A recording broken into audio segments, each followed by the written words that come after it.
ಈ CWRCಯ ಆದೇಶ ಹೊರಬೀಳ್ತಾ ಇದ್ದಂತೆ ಇದನ್ನು ಖಂಡಿಸಿ ಸಿಲಿಕಾನ್ ಸಿಟಿಯಲ್ಲಿ ಕನ್ನಡಿಗರು ಹಾಗೂ ಕರವೇ ಕಾರ್ಯಕರ್ತರು ಭಾರೀ ಪ್ರತಿಭಟನೆಯನ್ನು ಮಾಡಿದರು. Malleshwaram, freedom park, Mysuru bank ಸರ್ಕಲ್ನಲ್ಲಿ ಕರವೇ ನಾರಾಯಣಗೌಡ ಬಣ, ಶಿವರಾಮೇಗೌಡ ಬಣ, ವಾಟಾಳ್ ನಾಗರಾಜ್ ಅವರು ಪ್ರತಿಭಟನೆ ಮಾಡಿ ತಮಿಳುನಾಡು ವಿರುದ್ಧ ಆಕ್ರೋಶ ವ್ಯಕ್ತಪಡಿಸಿದ್ದಾರೆ. ಯಾವುದೇ ಕಾರಣಕ್ಕೂ ತಮಿಳುನಾಡಿಗೆ ಕಾವೇರಿ ನೀರನ್ನು ಬಿಡೋದಿಲ್ಲ, ರಾಜ್ಯ ಸರ್ಕಾರ ನೀರು ಹರಿಸಬಾರದು ಅಂತ ಆಗ್ರಹಿಸಿದ್ದಾರೆ. ಪ್ರತಿಭಟನೆ ತೀವ್ರಗೊಂಡ ಬೆನ್ನಲ್ಲೇ ಪ್ರತಿಭಟನಾಕಾರರನ್ನು ವಶಕ್ಕೆ ಕೂಡ ಪಡೆಯಲಾಗಿದೆ. ದೃಶ್ಯಾವಳಿಯಲ್ಲಿ ನೋಡ್ತಾ ಇದ್ರಿ, ಇವತ್ತು ಸಹಜವಾಗಿ ಈ ಆಕ್ರೋಶ ಎದುರಾಗತ್ತೆ ಅನ್ನುವಂಥದ್ದು ನಮಗೂ ಕೂಡ ಗೊತ್ತಾಗಿತ್ತು. ಕನ್ನಡ ಪರ ಹೋರಾಟಗಾರರು ಕೂಡ ರೈತರ ಪರವಾಗಿ ನಿಂತಿದ್ದಾರೆ. ಇವತ್ತು ತೀವ್ರವಾಗಿ ಪ್ರತಿಭಟನೆ ಮಾಡಿದ್ದಾರೆ. ಯಾವುದೇ ಕಾರಣಕ್ಕೂ ನೀರು ಹರಿಸಬಾರ್ದು, ಯಾವುದೇ ಒಂದು ಪರಿಸ್ಥಿತಿ ಬಂದರೂ ಕೂಡ ನಾವು ಎದುರಿಸೋದಕ್ಕೆ ಸಿದ್ಧರಾಗಿದ್ದೀವಿ ಅಂತ ರೈತರ ಪರವಾಗಿ ಅವರು ಘೋಷಣೆ ಕೂಗಿದ್ದಾರೆ. ಹೀಗಾಗಿ ತಮಿಳುನಾಡಿಗೂ ಕೂಡ ನೀರು ಬಿಡಬಾರ್ದು ಅಂತ ಅವರು ಒತ್ತಾಯ ಮಾಡಿದ್ದಾರೆ. ಈಗ ರಾಜ್ಯ ಸರ್ಕಾರವು ಏನು ಮಾಡೋದಕ್ಕಾಗಲ್ಲ. ರಾಜ್ಯ ಸರ್ಕಾರ ಈಗ ಏನು CWRC ಆದೇಶ ಕೊಟ್ಟಿದೆ, ಅದಕ್ಕೆ ಸಂಬಂಧಪಟ್ಟಂತೆ CWMAಯಲ್ಲಿ ಅವರು ಮೇಲ್ಮನವಿ ಸಲ್ಲಿಸಬೇಕಾಗತ್ತೆ. ಅಲ್ಲಿ ಮನವರಿಕೆ ಮಾಡಿಕೊಡಬೇಕು. ಅಲ್ಲಿ ಯಾವ ರೀತಿಯಾಗಿ ಮನವರಿಕೆ ಮಾಡಿಕೊಡ್ತಾರೆ ಅದರ ಮೇಲೆ ಮುಂದಿನ ಒಂದು ವಸ್ತುಸ್ಥಿತಿ ನಿರ್ಧಾರ ಆಗತ್ತೆ. ಇಲ್ಲದೆ ಹೋದರೆ ಮುಂದೆ ಕೇಂದ್ರದಿಂದ ಅಧಿಕಾರಿಗಳನ್ನು ಕಳಿಸಿ ಅವರು ನೀರು ಬಿಡಿಸಲೇಬೇಕಾದಂತಹ ಸ್ಥಿತಿ ನಿರ್ಮಾಣ ಆಗತ್ತೆ. ಆದರೆ ಸದ್ಯದ ಒಂದು ಬರದ ಪರಿಸ್ಥಿತಿ ಏನಿದೆ ಅದನ್ನು ಮನವರಿಕೆ ಮಾಡಿಕೊಳ್ಳಲೇಬೇಕಾಗತ್ತೆ ಅವರು.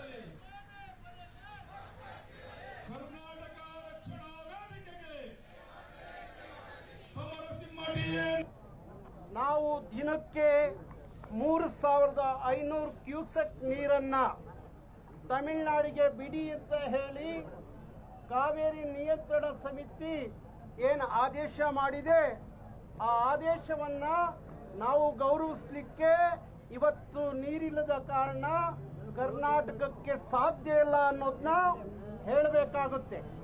ಇವತ್ತು 15 ದಿವಸಗಳ ಕಾಲ 4.5 TMC ನೀರನ್ನ ಎಲ್ಲಿಂದ ನಾವು ಕೊಡಲಿಕ್ಕೆ ಸಾಧ್ಯ?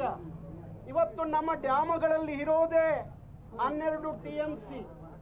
ಒಂದು ಬೆಂಗಳೂರಿಗೆ ತಿಂಗಳಿಗೆ 3 TMC ನೀರು ಕುಡಿಲಿಕ್ಕೆ ಬೇಕಾಗಿದೆ. ಕುಡಿಲಿಕ್ಕೆ ನೀರಿಲ್ಲದೆ ಇರುವಾಗ ತಮಿಳುನಾಡಿಗೆ ವ್ಯವಸಾಯಕ್ಕೆ ನೀರು ಕೊಡಿ ಅಂತ ಕೇಳೋದ್ರಲ್ಲಿ, ಆದೇಶ ಮಾಡೋದ್ರಲ್ಲಿ ಏನು ಅರ್ಥ ಇದೆ ಅನ್ನೋದನ್ನ ನಾವು ತೀರ್ಮಾನವನ್ನ ಮಾಡಬೇಕಾಗುತ್ತೆ.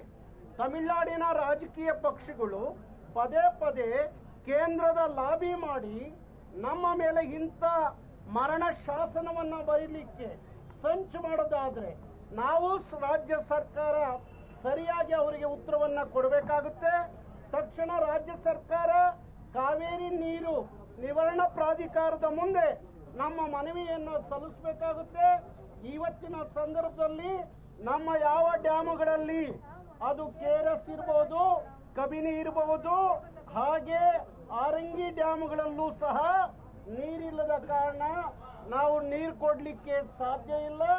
ಹಾಗಾಗಿ ನಮ್ಮ ಮನವಿಯನ್ನ ಕಾವೇರಿ ನೀರು ನಿವಾರಣಾ ಪ್ರಾಧಿಕಾರದ ಮುಂದೆ ರಾಜ್ಯ ಸರ್ಕಾರ ಸಲ್ಲಿಸಬೇಕಾಗುತ್ತೆ.